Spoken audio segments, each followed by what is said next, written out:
तो आइए दोस्तों, आज हम जानते हैं डॉक्टर एपीजे अब्दुल कलाम की बायोग्राफी। एपीजे अब्दुल कलाम की कहानी जानें और देश के मिसाइल मैन से प्रेरित होने का एहसास करें। संक्षिप्त सिंहावलोकन। ए पी जे अब्दुल कलाम का जन्म 15 अक्टूबर 1931 को तमिलनाडु के रामेश्वरम में हुआ था। भारतीय वैज्ञानिक अब्दुल कलाम ने देश के मिसाइल और परमाणु हथियार कार्यक्रमों को डेवलप करने में प्रमुख भूमिका निभाई। वह देश के 11वें राष्ट्रपति भी बने और उनका कार्यकाल 2002 से 2007 तक का था। शिक्षा और शुरुआती करियर। अब्दुल कलाम ने 1957 में मद्रास इंस्टीट्यूट ऑफ टेक्नोलॉजी से एरोनॉटिकल इंजीनियरिंग की डिग्री हासिल की। इस डिग्री को हासिल करने के बाद वह 1958 में defence research and development organisation DRDO में शामिल हो गए। 11 साल बाद कलाम ने बेहतर संस्थान का रुख किया और Indian space research organisation ISRO में शामिल हो गए। वह SLV-3 के प्रोजेक्ट डायरेक्टर रहे।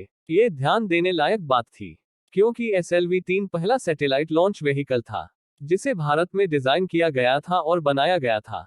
हालांकि 1982 में कलाम ने एक बार फिर DRDO में काम करने का फैसला किया। यहाँ उन्होंने उस कार्यक्रम के लिए आधार तैयार किया जिसके तहत कई तरह के सफल मिसाइल तैयार किए गए। इस सफलता के कारण उन्हें भारत का मिसाइल मैन कहा जाने लगा। इन सफल मिसाइलों में से एक को अग्नि कहा गया, जो देश की पहली मध्यम दूरी की बैलिस्टिक मिसाइल थी। 1989 में लॉन्च की गई अग्नि को SLV-3 के कुछ पहलुओं को ध्यान में रखकर बनाया गया था। कलाम की राजनीतिक भूमिकाएं। अब्दुल कलाम ने 1992 और 1997 के बीच देश के रक्षा मंत्री के वैज्ञानिक सलाहकार की भूमिका निभाई। 2 साल बाद कलाम सरकार के प्रमुख वैज्ञानिक सलाहकार के रूप में नियुक्त हुए और 1999 से 2001 तक कैबिनेट मंत्री का पद संभाला। कलाम ने 1998 में भारत द्वारा किए गए परमाणु परीक्षणों में प्रमुख भूमिका निभाई थी, जिसने भारत की परमाणु शक्ति मजबूत की, इसलिए उन्हें एक राष्ट्रीय नायक माना जाने लगा। उसी साल कलाम ने देश के लिए अपना विजन तय किया, जिसका शीर्षक था टेक्नोलॉजी विजन 2020। इस योजना को एक रोड मैप के रूप में लिया गया, जिसका उद्देश्य था अगले 2 दशक में देश को अल्प विकसित से विकसित देश में बदलना। इस योजना में जिन उपायों पर भरोसा किया गया उनमें अधिक कृषि उत्पादकता, शिक्षा और स्वास्थ्य सेवा की पहुंच बढ़ाना और आर्थिक विकास में योगदान करने के लिए टेक्नोलॉजी के इस्तेमाल पर जोर दिया गया था।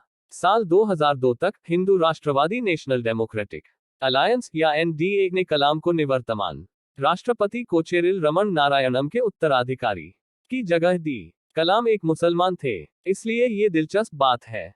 इसके अलावा कलाम का नाम का प्रस्ताव इंडियन नेशनल कांग्रेस ने भी किया था, जो NDA की विरोधी पार्टी था।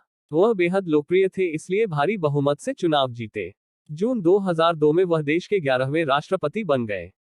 उनका कार्यकाल 2007 में समाप्त हुआ और उन्होंने अपने पद से इस्तीफा दे दिया। नागरिक जीवन में वापसी। कलाम बतौर नागरिक देश को विज्ञान और प्रौद्योगिकी की ओर इस तरह ले जाने के लिए समर्पित रहे कि यह और अधिक विकसित हो सके। उन्होंने कई विश्वविद्यालयों में कई व्याख्यान दिए और अनगिनत छात्रों को प्रेरित किया। वह 27 जुलाई 2015 को शिलोंग के भारतीय प्रबंधन संस्थान IIT में लेक्चर देने के दौरान गिर पड़े। कार्डियक अरेस्ट के कारण उन्हें मृत घोषित कर दिया गया। उनकी मृत्यु पर राष्ट्र ने शोक व्यक्त किया। उन्होंने एक पूर्ण जीवन जिया और कई लोगों को प्रेरित किया। उनके वैज्ञानिक योगदान के साथ साथ भारत को एक देश के रूप में आगे बढ़ाने के उनके प्रयास को कभी नहीं भुलाया जा सकेगा। निष्कर्ष।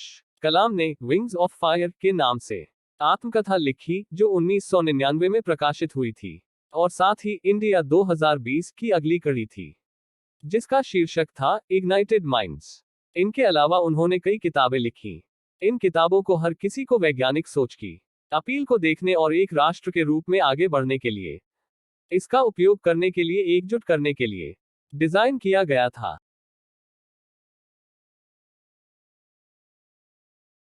एपीजे अब्दुल कलाम का योगदान इतना अधिक था कि उन्हें देश के सर्वोच्च पुरस्कारों से सम्मानित किया गया, जिनमें पद्म विभूषण 1990 और भारत रत्न 1997 शामिल हैं।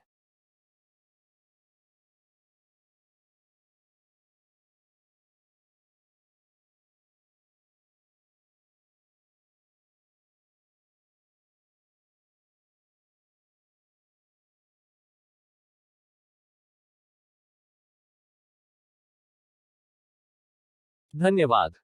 तो दोस्तों, आपको कैसी लगी डॉक्टर एपीजे अब्दुल कलाम की बायोग्राफी? हमें कमेंट करके जरूर बताएं, और हाँ, वीडियो पसंद आई हो तो हमारे चैनल को लाइक शेयर सब्सक्राइब जरूर करें।